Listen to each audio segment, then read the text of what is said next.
USC Habari TV tunakuletea dunia karibu yako. Shieta totende nibo enole kyanga ya mise elecho ya lineto watoshika ale machi achile machi wabechu babongwe bashe kombe nyumba ya Lubako na eno itose ele chano lomba kalo ake alamo na mpaka yolela umi wechi uwe wa bundelela eno na yolo ya wase elecha shichangilela ononse elecha shekenena mwa miwechi longe. Bwana Yesu asifiwe sana. Naenda kusoma risala ya maisha ya marehemu. Naitwa Ndume, wengi wamezoea kuniita Zubi. Marehemu alikuwa akijulikana kwa majina ya Bertha Bachie Ernest. Ni mtoto wa familia ya Babungwe Bashie Kombe, nyumba ya Bashimlenjwa. Marehemu alizaliwa pa Bulombola ni huku Tanzania mnamo tarehe 10 mwezi wa 10 mwaka wa 1972. Baba wa marehemu anaitwa Ernest Tabu Abombe. Mama wa marehemu alikuwa anafahamika kwa majina ya Jacqueline Saleh Asokolo wa jamaa la Babingia.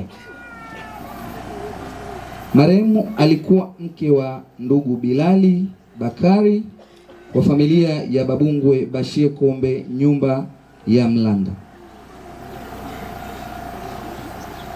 mzao wa marehemu. Marehemu alibahatika kuzaa watoto 8, wanaume 3, wanawake 5, na wote bado wako hai. Wajukuu, mama yetu amebahatika kuweza kupata wajukuu 26, wakiwemo wanaume 17, na kati ya hao wanaume 17 kuna mmoja tayari amewahi kufariki pia. Wanawake wapo 9. Masomo, alisoma shule la msingi tu, hakubahatika kwenda sekondari. Kazi alizokuwa akizifanya wakati angali hai, alikuwa ni mkulima. Benona mwama leo magonjwa, naomba nieleze ni kwamba mama yetu jana tulikuwepo naye asubuhi mpaka saa 6 alikuwa vizuri kabisa, na ilipofika mida ya saa 9 wakati anajiandaa kwenda mazoezini hapo kwayani, ilifikia ghafla tu akawa amedondoka, na baada ya kudondoka familia ilichukua jukumu la kwenda naye hospitalini pale. Akafika akapokelewa, akapewa kitanda kwa maana ya kulazwa, lakini haikupita muda mrefu mama akawa ametuacha. Kuna baadhi ya testi zilifanyika lakini zilikuwa hazina majibu. Basi marehemu amefikia kufariki ile jana tarehe 15 akiwa na umri wa miaka 54. Ameacha familia ya watu 33 na moyo malelo longo. Karibu kijiji. Bwana Yesu asifiwe. Upande wa kijiji nina yangu kama mangapi ya kuwashirikisha kwenye majonzi ya mama yetu. Mbele ya yote ni washukuru wote ambao mmekusanyika hapa pamoja nasi mchana wa leo, mliposikia taarifa ya kwamba tumempoteza mama, mkaacha mipango yenu yote na mkaja kulia pamoja nasi. hatuna cha kuwalipa, ila Mwenyezi Mungu mwenyewe atawalipeni. Bwana Yesu asifiwe. Na huu ni mfano wa kuigwa. Wanakaa tunaposikia ya kwamba vilaji nyingine wamepatwa na matatizo kama haya, basi na sisi tuwajibike, tufike hapo tuomboleze pamoja naye. Bwana Yesu asifiwe. Kuhusu maisha ya mama yetu, tuko naye hapa muda tu mfupi, hajafika miaka 10, lakini walipotukuta kutoka zoni ya 6 kufika hapa zoni ya 3 kijiji cha Kae, kwa kweli alikuwa mama wa kuigwa sana. Mpole, mnyenyekevu, mwendo wake wa taratibu sana, sauti yake haiwezi kafika hata kwenye ule mti. Usipokuwa mtulivu wa kumsikiliza kwa makini, huenda mazuri alitaka kukushirikisha hautayasikia. Alikuwa rafiki wa wote, lakini ni kwa ghafla tu tulipata taarifa ya kwamba mama yetu amekufa. Familia na wataalamu waganga ndio walioona kilichosababisha kifo chake. Kila mtu ana gari lake. Bwana Yesu aturumie sana. Na sisi kijiji tumesema ya kwamba basi mapenzi ya Bwana yatimike. Basi kuhusu niliyotaka kuwashirikisha, la kwanza ni ushauri kuhusu utapeli.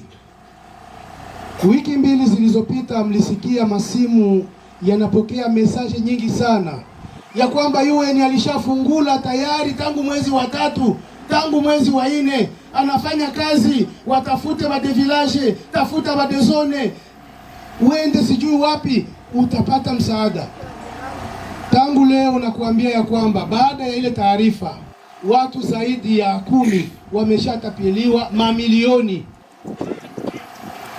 Mimi najua mmoja alishaliwa milioni 3 mpaka kutaka korogana na mtoto wake Bulaya. Obe mwana wasona obe. Tangu anapolela obe ni shimo unofalanga wa milioni 3 unaoota. Hapana baba, twende taratibu. Ni kwamba wale ni watapeli. Wewe ndugu yangu mkimbizi mwenye uko hapa, unapopigiwa simu, kwa sababu wale jamaa historia yao ni kwamba ni Watanzania, waliwahi kutumika kuyueni. Kama mlivyojua ya kwamba UNHCR kwa sababu ya pungufu ya budget ilipunguza wafanyakazi wengi, lakini wale wa Tanzania waliendaga na namba zetu za makesi, walienda na taarifa zetu za ajabu zote za kuyueni. Hivyo sasa wanapekua mtu baada ya mwingine. Fulani ni kwamba na wewe unahitajika, fomu yako inabidi ipate msaada haraka, tunakuomba milioni 5. Hapana baba, mimi naweza pata tu kama milioni 1 nisaidie. Hapana, unajua kukufungulia hii dossier ili iweze kuendelea, ufikishe basi milioni 3. Ukifikiria kwamba nina baba, nina mama, nina mtoto, nina rafiki yangu sana, nina aliyekuwa masimu hizo pesa ziko zinaliwa za bure. Kwa hiyo ushauri wangu kwenu wote pamoja na mimi, atakapokupigia simu ujue ya kwamba la kumjibu ni jepesi tu, niko tayari na hiyo hela, naomba tukutane kwa ofisi yako ya UN. Umwambie tu tukutane wapi? Kwa ofisi yako. Najua kwa ofisi pale, nitaenda nitakupa hiyo hela. Unajua mimi hivi niko Kenya. Mimi najua wakunishughulikia wako wapi? Hapa. Twende kwa UN unisaidie. Bwana turumie sana. Wa usongola yule wao. La pili, hili ni wakaaji wote wakae, hata na majirani zetu. Tukiangalia kila mkimbizi alipewa plot ya 15 kwa 10. Na hii barabara hii ya intervale yetu tunakaa ilikuwa ya metre 25. Sasa nikikuuliza tukitoka hapa kufika hapa bado inafika 25? Kila mtu anataka anapojenga mita 2 mubarabara. ujue ya kwamba hizi barabara ziliwekwa mahususi kwa ajili yetu mimi na wewe, ikiwemo moja kama hii. Ingelikuwa sasa huyu mama alibana nyumba yake mpaka hapa, tungekaa wapi? Kila yeyote anapotaka kujenga lupango anapenda kuchukua 3 metre. Nitoe angalizo ya kwamba sio utaratibu mzuri. Acha hizi barabara, zina kazi yake, zina mazumuni ya serikali kuziacha hizi mita 25. Ziache gisi zilivyo, rizika na kile ulichokipewa, kwa sababu mkufunzi wetu wa neno la Mungu alituambia ya kwamba tuko stendi. Tusije kuchukuliana majungu ashile muhimu na ibo de village beni weti kelele kama mcholo msobola, unakuwa na hili na lile la kutafuta mihali, ila utasahabu wewe ulichokifanya. Bwana turumie. Niombe ya kwamba sitaki tena mwingine wa kuongeza mita moja ya barabara. Hizi barabara zina mafaa yake kwetu sote. Na wale ambao wamesha fiatua briki na kulupango yako kungali makorongo kama haya, ni kuombe mwisho wa mwezi huu tukute zote zimefunikwa, kwa sababu ni hatari kwa watu wakubwa na watoto, hata kwa wewe mwenyewe. Bwana Yesu asifiwe. Amen.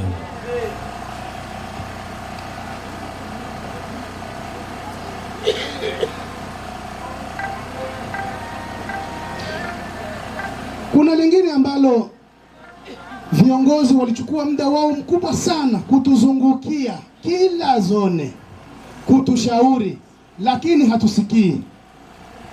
Ni lipi? Mkongomani wa Fizi na Uvira. Mtoto yangu anapoenda kudanganya au kumwambia ukweli binti yako, anamuiba usiku au mchana, taratibu ni zipi? Taratibu tunajua wote ya kwamba ninaenda mimi natuma watu kwenda kumwambia mzazi mwenzangu Msongani Tamulonde wenu mwana aibwana mwana nake wani, ndio hivyo. Baada ya hapo unapaswa kufanya nini? Unapaswa kuisa wote, ndio hivyo. Lakini sisi tunaenda kufanya sasa hivi, mtoto wa kiume anaiba mtoto wa kike, tunaenda kuwaambia ya kwamba Tamulonde nalusukula posho olana. Hiyo lugha mnaona ziko sawa sawa? Nalusukula posho olana.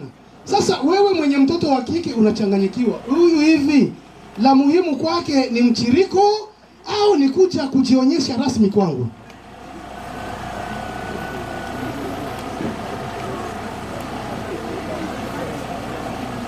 Hiyo ina madhara yake.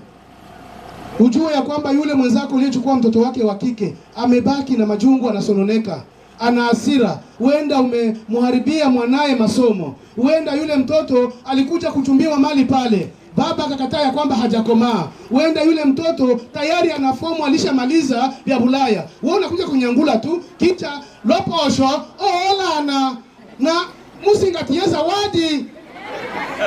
Bwana aturumie sana.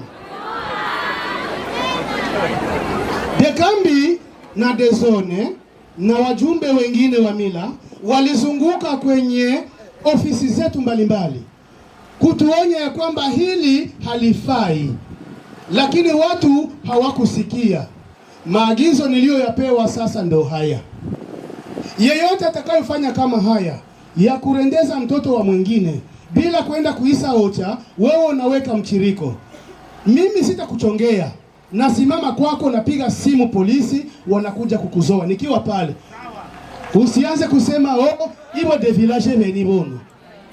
De village ashimu imona. Najua nina miaka 3, lakini hiyo ndo maagizo ya kiserikali niliyoyapewa. Bwana turumie sana. Niwaambie Roma mwa ilipita kuetrwa. Wanarendeza mtoto nalo sukula posho olana.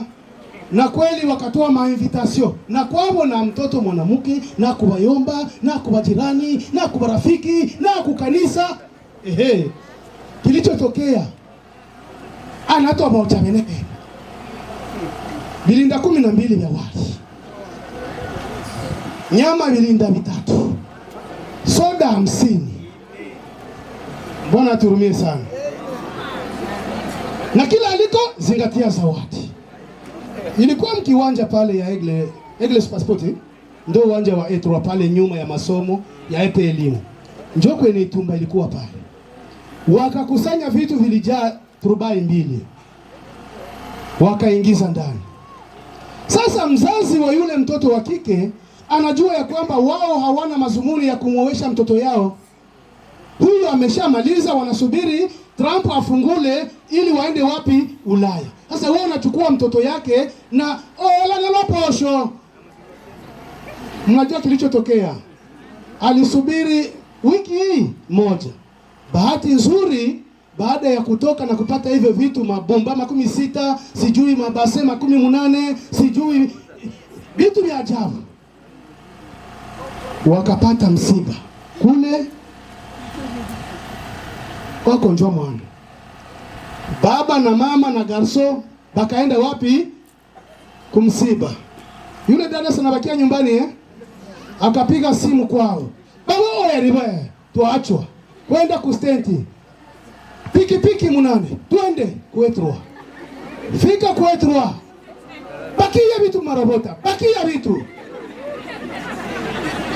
Robota 13. Zika wako kuma pikipiki. Na yetu na simu.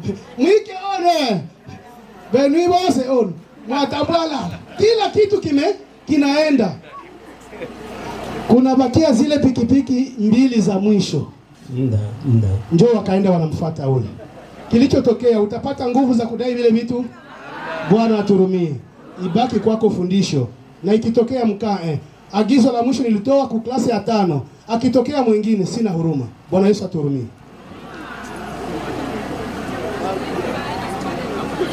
Tangazo.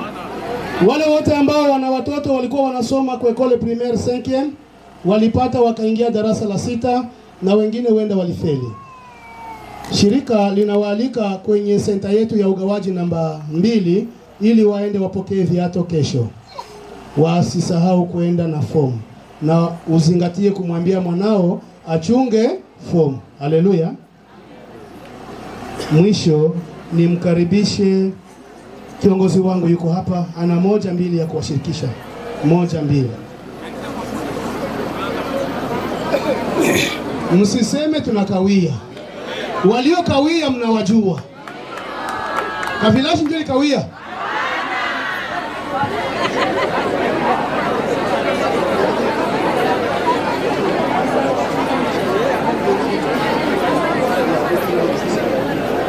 Enyo kaita vile malelo.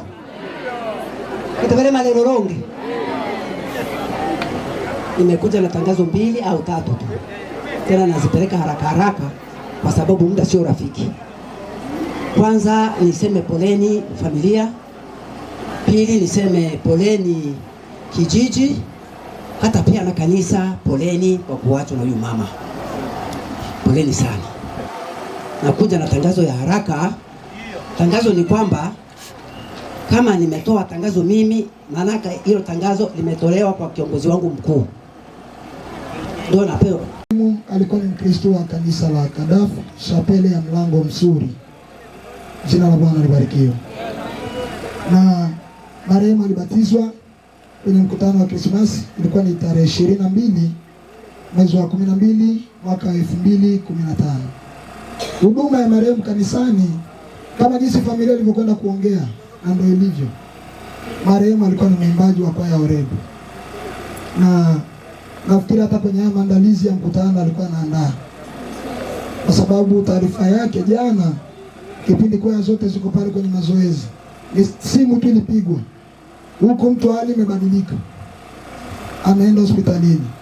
Na kuna baadhi ya askari hodari ambao walienda hospitalini. Kufika kweli mtu hali haieleweki. Ile watu wanatoka hospitalini wako getini, eti nyuma mtu amefariki. Jina la Bwana libarikiwe. Kitu cha kwanza tu ni kuzidi kupongeza, kwa sababu mama alikwenda kuonesha mfano.